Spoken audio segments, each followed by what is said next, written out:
Bagfuel, baby. When it was you, Mike Jones, Paul Wall, Chameleon there, Little Flip. And the reason I bring those names up, right? Yeah.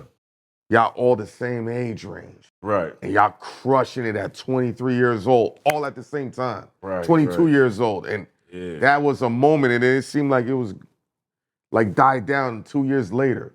Yeah, exactly. That was the major look. That's what I'm saying. Like for the longest, Houston, like you say, it ain't never get the look. So even around that time, they didn't even accept the sound until like this how it happened. I got a deal with Interscope with Pharrell and them, right? Mm-hmm. After that, it was like they was coming to Flip had a deal first out of everybody. But after that, they started coming snatch up all kind of Houston artists, or whatever.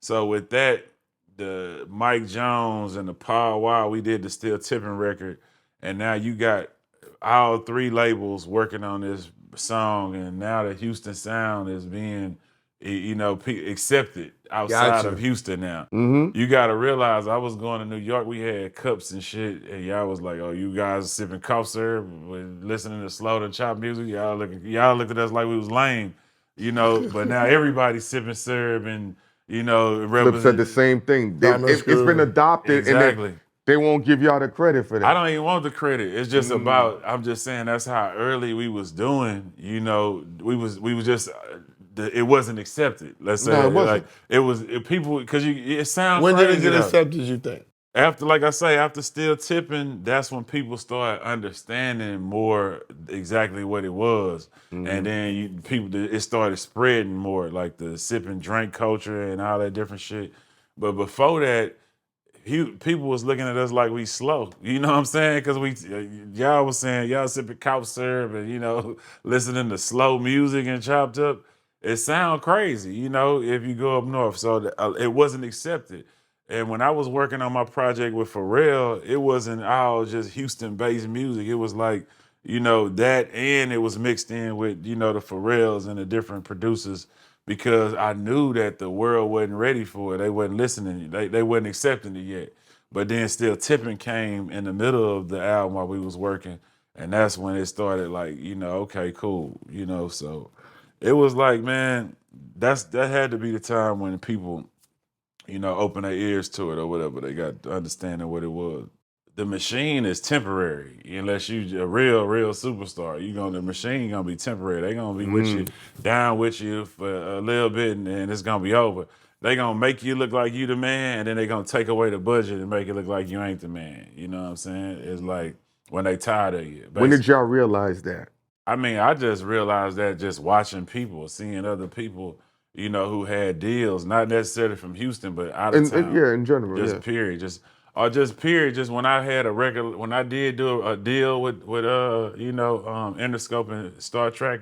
I was going to talk about that with Pharrell. Yeah, with Pharrell, I got to see both sides of it. You know what I'm saying? So I got to see how the majors work. But coming from an independent world where you in control of so much and you do it a different way, you go in them bills and it's like, man, I'm in here with number of white folks. Like, these folks don't even understand me, bro. Like, real life, like, it feel weird. You know what I'm saying? It's like, like, what are we doing? Like, and then they don't really get it. They nice people, though. Like, I had a great time on Interscope, and definitely with Pharrell and Star Trek. That was all amazing, experience. But when you go in certain places and people don't really understand it, they just see the numbers or whatever that's going on. And you've been in the independent world and control of your world, dropping when you want to drop, So now when you go in their system, they gotta, A&R gotta keep his job. He gotta bring, music to the table. Want you to rap on some of his stuff. Your sound become a different sound. Sometimes that works. Did you feel like that when you had the song with Pharrell? I ain't take you out to eat. Nah, really, I enjoyed that, man. But me and Pharrell working together was, that was fun. I really enjoyed that. Like, I already platinum. The whole project I did over there was cool. Like, I enjoyed the whole process on the major label. But at the end of the day, I feel at home independent. You know what I'm saying? Being in control of everything. You know what I'm saying? From when I want to drop to what I'm putting out, you know, the how it sound, Because everything. when Jay-Z did the remix to that, I was like, Nah, oh. actually, that was his song. Oh, you did? I bugged out. Yeah, so Is it like that? yeah, Change Clothes. No, that's what it was. It was a Change Dun, Clothes. dun, dun. It was Change Clothes remix at first, but he ain't used the beat.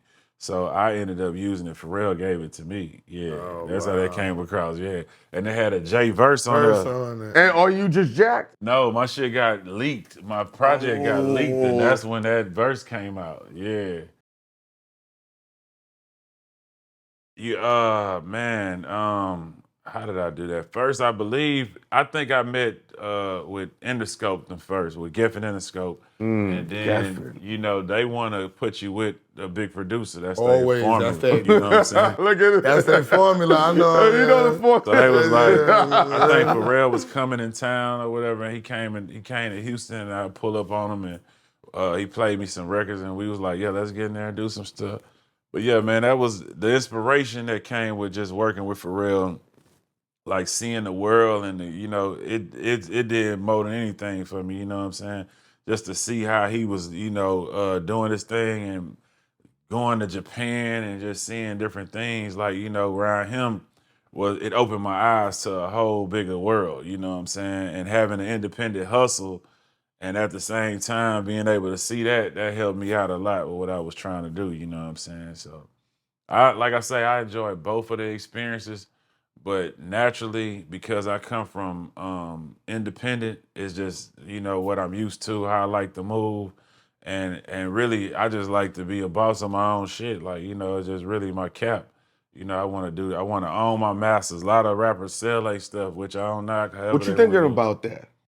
I mean, I don't, that's not what I do, but I ain't knocking, you don't never know nobody's situation. Taxes, everything real. I've been through all that. So it's like, I understand when people do, and like I say, we ain't have nobody to give us the game a lot of the times on how to manage money and what to do, what not to do. So I don't judge nobody, but my cap always been, I'm the boss. I own my shit. I own my masters, everything. So it's just what I stick to, you know what I'm saying, is what I feel good about and comfortable.